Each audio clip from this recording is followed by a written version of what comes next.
I know today's Monday and yesterday was Sunday, which means once again, I didn't come through with a video. I fall in love too easily. Here's the thing though, I actually did film yesterday because I was like, look at me being responsible. I had a cute outfit on and everything. I had my microphone. I was just like, I don't look like a hot mess now. I just still look like a mess. And then last night at 3 in the morning, I was just editing it and I'm like, Sophia, this is fucking bullshit. The entire time, literally of me in the video, it goes me saying some kind of information, it followed up by going, yeah, and I'm just like, who was my English teacher? I just want to know. Oh wait, that was my mom. For those who think I'm kidding, I'm not. I have proof that I was up at 3 a.m. being like, kill me now. Here you go. It is like 3 in the morning right now, and I low-key want to throw myself off a bridge because I'm out here editing, right? And I'm thinking, yeah, I can get a video up on Sunday finally, and this is what I'm working with.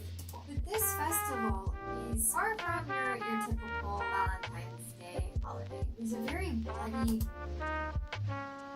Is that a moment for you, Pia? Like, how'd they tell you? So the other day at like 4 in the morning, because I don't sleep, I'm just like, I gotta spice up my channel because all I do is talk about talk. And at some point it's gonna get boring. And it kinda is, because literally all I do is talk about talk and paint. And I barely do any vlogs on reading because your girl here, she's slow at reading. And I was like, what can I do to make my channel a little bit more exciting and less pathetic? I came up with an idea that every Sunday, create a video on something about history or a saint or tea, or like, I don't know, something like history. And I want to really talk about it and the origins of it and how it came to be. For those who don't know, I'm a Catholic, so we Catholics, we love saints. We're just like obsessed with them, but not in a satanic kind of way, because I feel like a lot of people are like, ooh, you worship saints and statues. No, we don't. We intercede through them. It's a thing. So it's just like, how about every Sunday I talk about them or like a holiday that's evolved around them and just go into the origins of it. Wow, Sophia, you're so great. So this video is actually a guinea pig video of that idea. So I don't know how this is gonna turn out. So Sunday, yesterday, happy Valentine's Day. Day normally known for romance and couples and like the stereotype of single people crying in their beds because it's like hashtag forever alone. Where did we get Valentine's Day from? And I started doing some digging. I came across a lot of cool ass facts, and one of them being was, did you know Valentine's Day actually originated from a Roman pagan holiday? This Roman holiday was actually called Lupercalia. The word luper derives from the Latin word lupus, which means wolf. A little bit about Lupercalia. This was like a really violent blood ritual. It was a very sexually charged celebration. So Lupercalia is traced all the way back as far as 6th century BC, so this is before Christ came about. It was originally started by Romulus and Remus. So Romulus and Remus had this uncle, right, named King Romulus, and he was a douche. He was like a dick. His sister got pregnant, right, and he's like, you broke the vow of celibacy, so we gotta kill your sons. And she's like, equality much? He had her 2 sons be like kicked off of a ravine, and before that could happen, a she-wolf appears, and she's like, not on my turf, y'all. And she ends up saving them and raising them. So she takes them back to her den and she raises them with her other pups. Over time, they grew up. They were found by a farmer and his wife who ended up raising them. And then they found out like the origin story of them. They're like, yo, we don't like your uncle. He's kind of a really bad ruler. They went and they killed the uncle, and then Romulus and Remus became kings. If it isn't a fucking dog barking outside, it's a construction in my place, but this video needs to happen, so we're just gonna go through it. Back to Romulus and Remus. Every year they would go back to their den and they would honor the she-wolf with Lupercalia. The den is called Lupercal Cave, and it is said to be on Valentine Hill. They go there every year to do this little homage. And the homage goes as there are 2 priests called the Luperci, and they would strip naked, bare as the day was born, right? They would sacrifice goats and dogs. Now, in Roman mythology, goat symbolized as sex or sexuality. I don't know about the dogs. I think it was just more a representation of the she-wolf. Then they would take the bloody knife and they would like smear it on their forehead, right? And then they start laughing. They would go like, ha, ha, ha. And then that was it of the ritual. Then, get this part. I don't understand. They would cut strips from the sacrificed animals and they would make it into whips. And then they would go running around stark naked around Valentine Hill, smacking women, being like, you're fertile. You're gonna have a lot of kids. And it was said that the women enjoyed it. They were like out there being like, yes, with me. Romans are freaky. That is Lupercalia. It is a festival of fertility.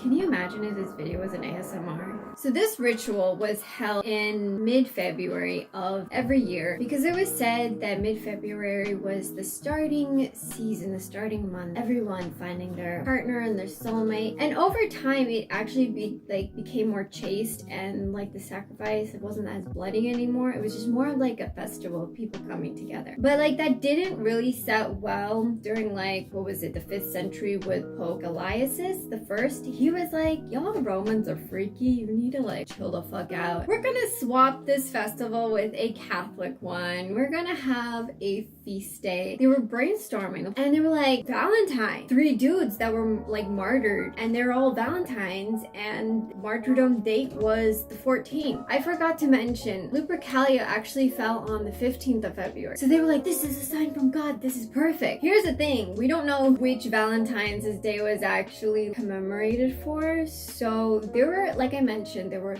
3. Let me paint a picture. This is 220 AD and this is under the rule of Claudius II, known as Claudius the Gothicus or Claudius the Cruel. He was another dick. I mean, when aren't Roman emperors dicks? They're all just really mean. I'm gonna paint a picture of Claudius II. This guy did not come from a royal line. He was a military dude. He was known for his cruelty on the battlefield. He was like bizarre. Like he was said to be so strong and just very cruel when it came to killing people. And like some of his friends had a plot and they killed the king and then he became the emperor. He is known for the Battle of Nessus.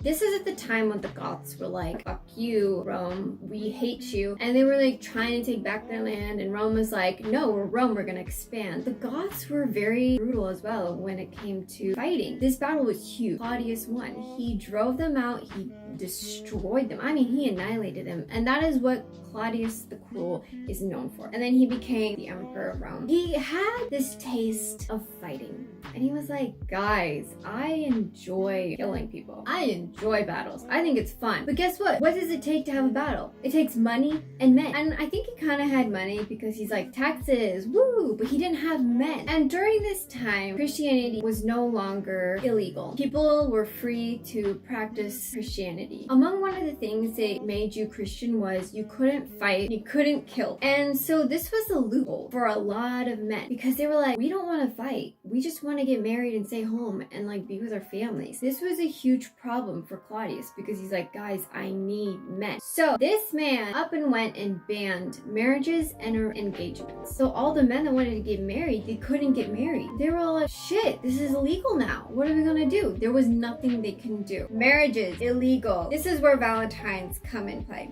So our first Valentine, Valentine number 1, he was a priest. He did something to piss off the emperor and so he was put under house arrest. It was said that he had performed a miracle on the daughter of one of the people that held him captive in the house. The daughter was blind and then he was like, by the power of Christ, can see. And then like she regained her sight back. Family saw this and they were like, praise be, and they converted. Word got out and the emperor was like, I'm not about this shit. He beat Valentine up and then he chopped off his head. Now our second Valentine was a bishop and this guy, he was like, I'm not about you, Claudius. He was a rebel. He would have same marriages in secrecy. He was a guy that was like, you guys want to get married? I'm gonna get you married. Word came about that this was happening and so he was then beheaded as well. Let's talk about our third Valentine. And this is the kind of the guy that I think a lot of people took aspiration of Valentine's from and like ran with it, because it was said that Valentine was this young man who helped Christians escape from jail or from being executed. He was caught and he was thrown in jail, and they were like, we're gonna kill you, haha. Jailer's daughter would come by and would like feed him and give him like clothes, and they would just talk. Hey, you cute, sorry you're in jail, we want to talk about to pass the time. So they kind of like started a relationship right in jail. He fell in love with her, and he would write her letters signed from your Valentine, and then he was dragged out and then martyred. That's where we get the whole from your Valentine. Remember the Pope Galatius the first, he was like, we're going to switch out Roman pagan festival, we're gonna bring in, you know, the feast of Valentines. And so that's when Valentine's became like the feast day, February 14th. It wasn't until the Middle Ages when France and England really picked up on it. They noticed birds really getting it on. So you know what? February has got to be the month of love, the month of finding your soulmate. And it wasn't until the English poet Geoffrey Chaucer, but this guy was also the same one that wrote Canterbury Tales. For those who don't know, the Canterbury Tales is like a story of a bunch of like different pilgrims, knights, nuns, blah, blah, blah, and they're all at a tavern and they sit around and they exchange heroic stories of knights and princesses. This was the 14th century, 1375. This was a time when chivalry was a thing, or they tried to make it a thing. The whole like romance in the air with Lancelot and King Arthur, like that was a thing. And so they really took to Valentine's, and Geoffrey Chaucer, he wrote love poems celebrating Valentine's Day on February 14th. Now, Charles, the Duke of Orleans in 1415 was said to be the first guy who actually started writing his sweetheart love notes. He was in the Tower after the Battle of Agincourt or something shit. Like he lost the battle and he was a prisoner, and he was like, I miss my wife, I really miss her. So he wrote a love poem to her, and that was like the first record of a handwritten note to a lover on February 14th. It wasn't really until the 1700s, when it was like the revolutionary time period and people were like writing their sweetheart notes. It was a thing. People would actually go out above and beyond to create these like Valentine's Day cards for their sweethearts. In 1900 did it actually began to be industrialized. People stopped making handwritten cards and it became more of a machine made. You would go to a store and be like, oh cool, a card, I don't have to make it, you know? And that is how Valentine's Day came to be, you guys. Just a disclaimer, I'm by no means a historian, so for all you my history geeks that come for my neck, please just know that I tried my best and I made sure every information that I looked up about today's video had like their sources cited. But I hope you guys liked this video. It was a lot of fun to make, and if this is something that you like to see and like learn, let me know. But until then, stay healthy, be kind to yourselves. I love you guys. So yeah, bye bye.